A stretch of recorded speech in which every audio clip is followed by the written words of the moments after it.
So, you completed the Teal Mask and Kitakami, and now you don't know what to do. Well, do not fear, here are 25 things to do after beating the Teal Mask in Scarlet and Violet. First of all, go on to Pokemon Home and transfer some of your old teammates. If you're missing any Pokemon, you need some Pokemon to complete the Pokedex, this is the perfect way to do it. Just go on Pokemon Home and get what you need from there. Complete the Perrin side quest. To do this, you basically just gotta make sure you have 150 Pokemon that you've captured or seen in your Kitakami Pokedex. Once you've done that, you can start the actual quest by talking to Perrin right in the main city here. As you talk to her, you can begin a whole quest line, and I have a whole video separately all about that. And now that you've started this quest line and you've battled Perrin, guess what? You can also go and help her capture Blood Moon Ursaluna. This is a special new Pokemon. It is similar to Ashquin Ninja, so it's not an evolution, but it's like a special form. And guess what? If you do the Perrin side quest, which I suggested previously, then you'll be able to actually capture yourself a free Blood Moon Ursaluna if you help out Perrin. Upgrade the Loyalty Plaza to its maximum level of over 1 million Pokédollars. Basically, once you've completed the main story, you can talk to the old man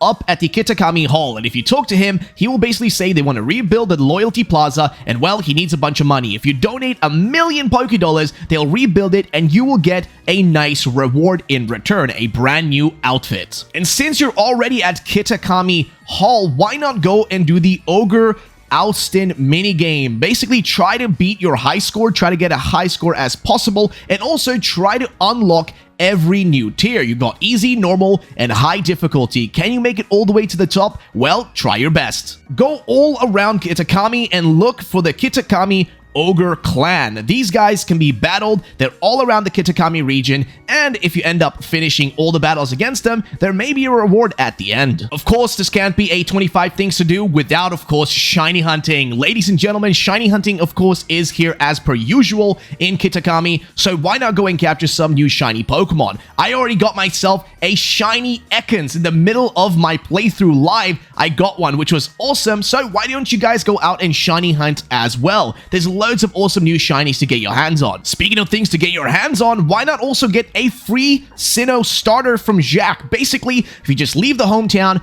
go over the little bridge, he will be behind one of the trees. If you talk to him, he's gonna act really sketchy, but he will give you a free egg. If you take this egg and you let it hatch, it can be any of the one of the 3 starter Pokemon from Sinnoh, so Chimchar, Turtwig, or even Piplup, which is pretty awesome. Get the free Hisuian Growlithe from Perrin. You can get your hands on this one. Only thing you really need to do to get it is basically complete the side quest from Perrin, and she will give you a free one after you've gotten your hands on the Blood Moon Ursaluna. So why not get a free freaking Hisuian Growlithe? It's awesome. Do the long side quest with Nemona's parents. Yes, Nemona's parents are in this game, and this requires you to run around the whole of Paldea and Kitakami, and I have a full guide on the channel for this. It's a really complicated mess, but basically you gotta run around all of the region to get your hands on these people, and eventually you'll be rewarded with a bunch of stuff, a lot of items that are worth a lot of money that may come in handy. Of course, complete your Pokedex. Now, just seeing all the Pokemon is not enough. Go out and capture every single one of them. Of course, this is always worthwhile to do, and it just feels satisfactory for all of those out there who are actually completionists. Change out your menu by talking to this guy. Basically, if you talk to him, he will give you access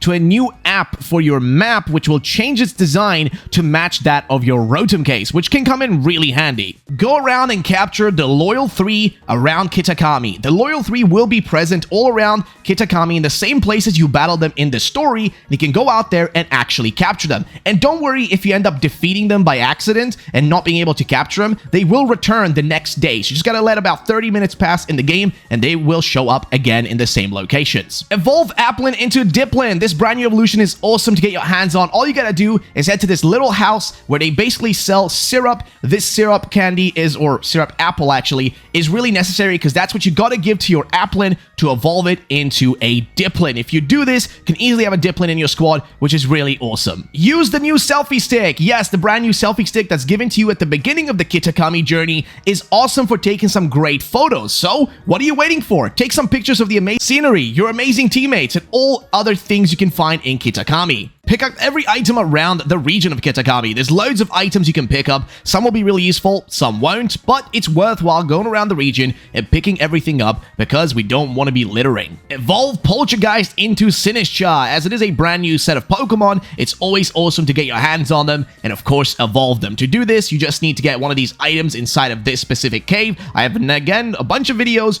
on the channel that explain these sort of things, so if you need it, simply go watch them. Listen to the new tracks that have been introduced in Kitakami. This is actually a feature you can now have when you are taking selfies with your Pokemon, where you can actually hear different kinds of music, and one of these is a Johto region theme, which is really interesting.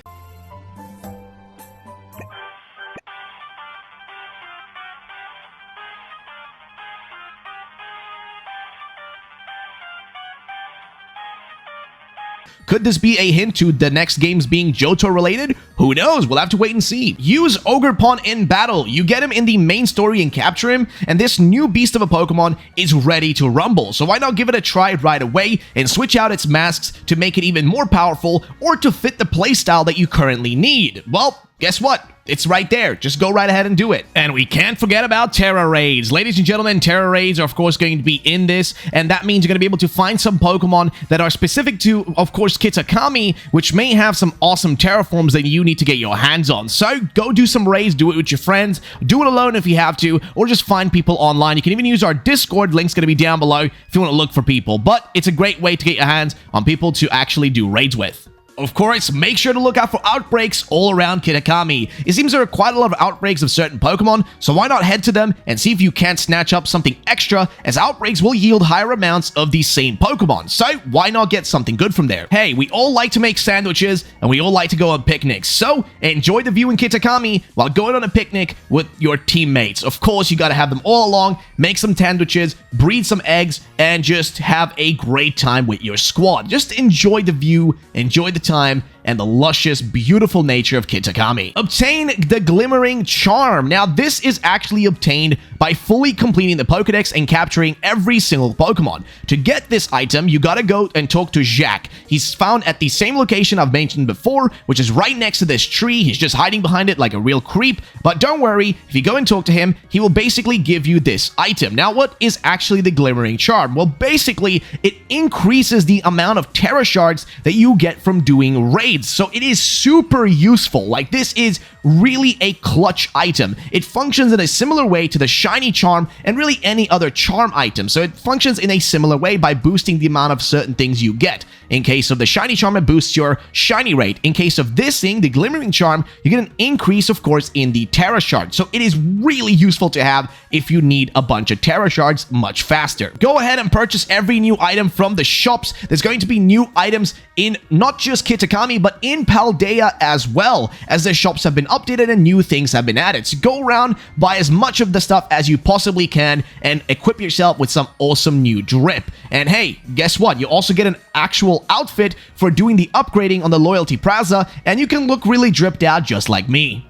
And of course, we can't forget about the most awesome thing, which is to go online in these games. Now, what do I mean by this? Well, go online and do Wi-Fi battling. Try to build out the most strong and possible team you can from Kitakami and try to battle other people right now on the online Wi-Fi battles. But that's not all. Meet up with friends. Use the Union Circle to meet up with your homies and friends and run around the region as you explore and see all the things that the beautiful Kitakami has to offer. And you can also do trading, which is great because that way you can get your hands on certain Pokemon that you do or do not have. This is the perfect way to get yourself, I guess, ready for the Indigo Disc, as you can prepare a much stronger team, because the Indigo Disc DLC that's coming next is going to be more battle focused. And in terms of just fun, hey, Wi-Fi battling is fun, so why not fully enjoy it and just enjoy the online play with your friends if you have any.